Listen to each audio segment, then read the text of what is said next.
organización, dignidad y derechos. Se le invita a pasar al pleno, por favor.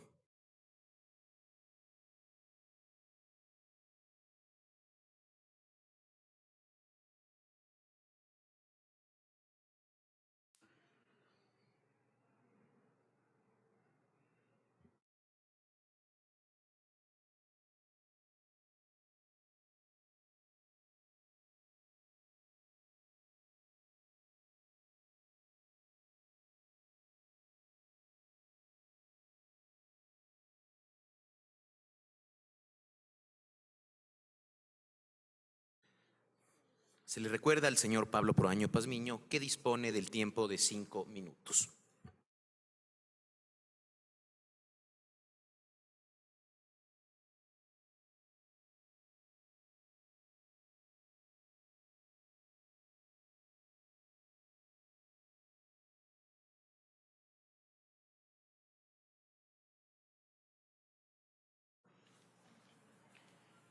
Ilustre presidente de la Asamblea Nacional, señoras y señores asambleístas. El proyecto de ley que se analiza en el presente debate va en contra de lo establecido en la Constitución, vulnera el principio de soberanía estatal y generará obligaciones imposibles de cumplir para el Estado ecuatoriano. Además, pierde de vista la reparación integral para víctimas de violaciones de derechos humanos, que es su principal objetivo. Desde la sociedad civil nos preocupa que el sistema de seguimiento, cooperación e implementación de obligaciones internacionales que esta ley va a crear no esté enfocado en reparar a las víctimas y en cumplir las sentencias de organismos jurisdiccionales internacionales. Esta preocupación nace del hecho de que el proyecto de ley no reconoce la diferencia propia del derecho internacional entre obligaciones contraídas por el Estado e instrumentos internacionales con recomendaciones o sugerencias que no obligan, denominado soft law en la doctrina del derecho internacional. El proyecto de ley desconoce que la Corte Constitucional, en su sentencia 2819-AN/21, dijo claramente que no todo instrumento internacional contiene obligaciones para el Estado ecuatoriano.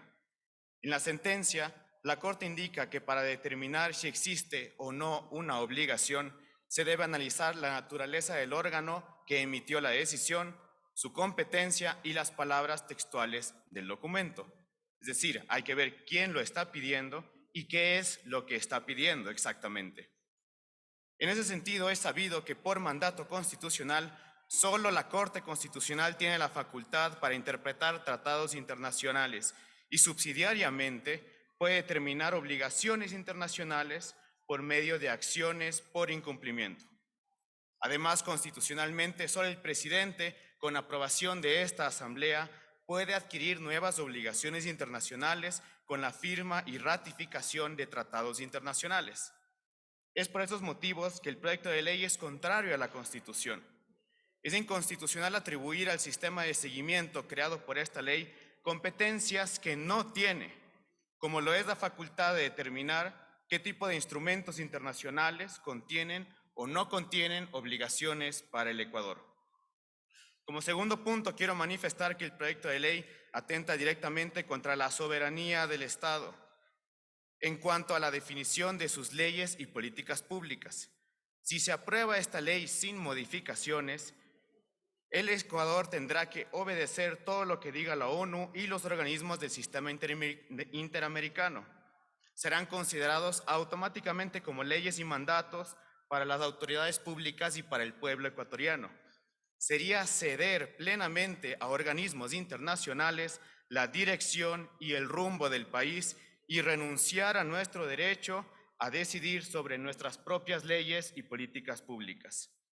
Ciertamente es importante reconocer la postura de estos organismos y comités, pero ellos no conocen la realidad nacional como ustedes y las demás autoridades públicas.